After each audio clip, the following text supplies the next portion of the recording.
Magandang araw mga idol. So ngayon ay nandito na naman po tayo sa ating munting manukan. Update po tayo sa ating mga alaga, no? At ay update ko din po kayo sa ating ginagamit ngayon na petlogan. So nais ko pong i-share sa inyo kung ano yung ginagamit ko po ngayon na petlogan, no? Na napakatibay po. So siguro sa estimate ko po ay abot po siguro ito ng 50 years na. Pero bago ko po ipakita sa inyo ay update ko muna kayo sa ating mga alaga. Yan, kung hindi nyo po siya nakilala, no? Siya po si Bornok. So binigyan ko po sila ng pangalan para madali po nating makilala. Dahil kapag binibreed ko sila ay madali kong ma-identify kung anong ang linyada na meron sila, yung mga sisyo po nila. Si Bornok po ay napaka healthy. Kita naman ninyo sa mukha, no? Mapula. Tapos yan, matipuno yung katawan at naka-breast out talaga.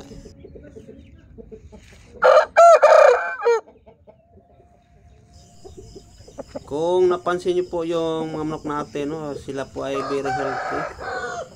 So dahil po aside sa pagbibigay ng magagandang uri ng patuka, ay binibigyan ko din po sila ng maintenance vitamins.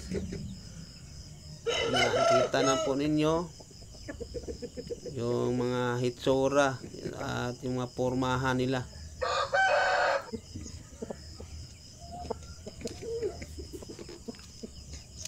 Tayo po mga idol ay isa lang po tayong backyard breeder. Hindi po tayo katulad ng iba na very popular na po sa pag-breed o kilalang kilala na. Pero ganyan pa man, kahit backyard breeder na po tayo, ang importante lang po ay masaya po tayo sa ating ginagawa at kontento na po tayo sa ating mga hilig. So hindi po biro yung sa umaga, no, na magigising po sa inyo na malakas na tinig. Kung sa katulad ko po na mahilig talaga sa manok, ay napakasarap na po yun pakinggan.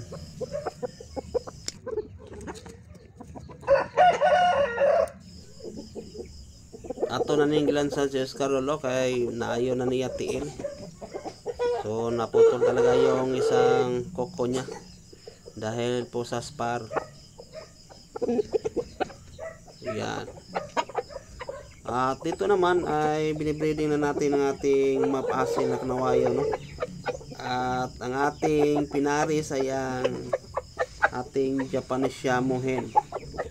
So sana makapag-produce sila ng magaganda at quality mga sisyo para ma-share din po natin sa ating mga kaibigan na mahilig sa ganitong mga linyada. So yan, sana ay makapagpalabas ito ng kanawayon. So yan. Tapos ito po yung mga sisyo natin, no? Pinag-aalaga natin mga idol. Pero inalagaan po natin sila. Yan, mayroon pang stag dito, no? Pula yung kulay.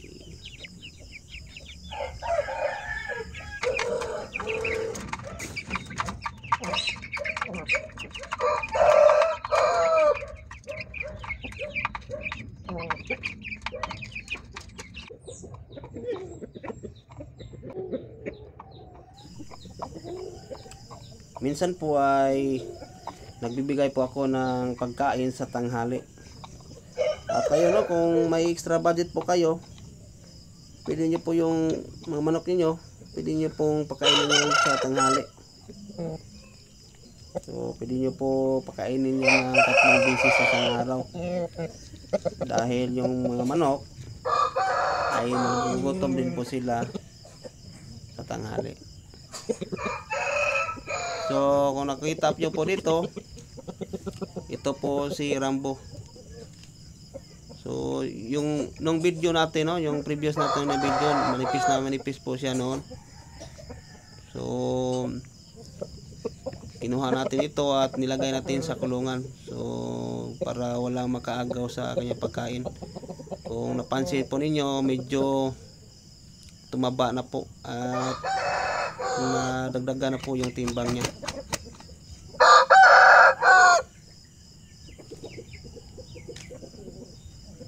Ito ang ating golden shamo. So meron po itong sisyo na 4 mga idol.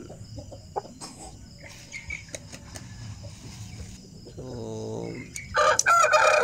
wala pa tayong brood hen na ipapares dito, no? Dahil mayroon na po mga pares yung mga brood hen natin. So siguro sa susunod, ito naman po ang ating ipang breeding. So matapos na si Balaw. So puntahan na natin ang topic natin mga idol, no? So ito po ang sinasabi kong napaka tibay na paitlugan ng manok. So ito pong paitlugan na ito ay yari po ito sa isang container, plastic container mga idol. So yan, binutasan ko lang po yung sa isang bahagi, no? So ito pong paitlugan na ito ay nasa 3 years na po ito mga idol. So ganito pa rin siya ka tibay, no? So ito po yung setup niya. Yan. So kung nakita nyo, mayroon po tayong lupa. So yung lupa ilagay po natin dyan sa loob. So binilad po natin. So hindi pa ito pwede dahil medyo basa pa po. So ito po yung ilagay natin para maging komportable yung paglimlim ng inahin. So yan, lagyan natin dito ng lupa, yung tuyong-tuyo na lupa. Tapos lagyan din ng sako. Yan po ang setup niya mga idol. Yan. Tested na po natin ito dahil maraming busy sa po tayo gamit na ganitong uri ng petlogan.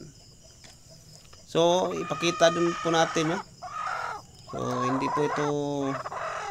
ko po nagustuhan itong uri ng petlogan, no? Yan, kung nakikita niyo po ninyo, sinapawan na natin ng isang pugaran, no? Dahil po napakadali lang masira mga idol. So nasa parang mga 8 months lang siguro mga idol, sira na po yung petlogan. So gastos na naman. So kung napansin po ninyo, sinapaw na natin yung isang pugaran. So ito po yung setup, yung pinisit up po niya. Pakita po natin. So may itlog na po ito si Balaw, no? Ito po yung ginawa nating petlogan yan. May sako, no? So mayroon na pong 6 na itlog. So kung nakita nyo po, napakaluwag talaga, no? Kasyang-kasya po sa ating mga broodhen na mga malalaki. So kita nyo po, mayroon pong lupa sa loob. Yan. Para medyo makomportable yung paglimlim nila. So noon nakuha ko lang po itong idea nito nung mayroon pa tayong mga native, kasi yung mga native natin, dahil noon sa sobrang dami, nasa lupa lang po sila ng itlog. Pero sa totoo lang po, marami pong napisa kahit sa lupa lang sila ng itlog. So dyan po natin nakuha yung mga idea niyan na mayroong lupa. So hanggang dito lang po tayo. Sana po ay meron po kayong kunting natutunan. At kung nagustuhan nyo naman po itong ating video, sana po ay huwag nyong kalimutan mag-share, like, and subscribe. I-share nyo po sa inyong mga kaibigan mga idol, lalo na po sa mga kaibigan natin na nagsisimula pa lang sa pagmamanukan. So maraming salamat po sa inyong panonood at God bless po sa inyong lahat. Happy farming mga idol.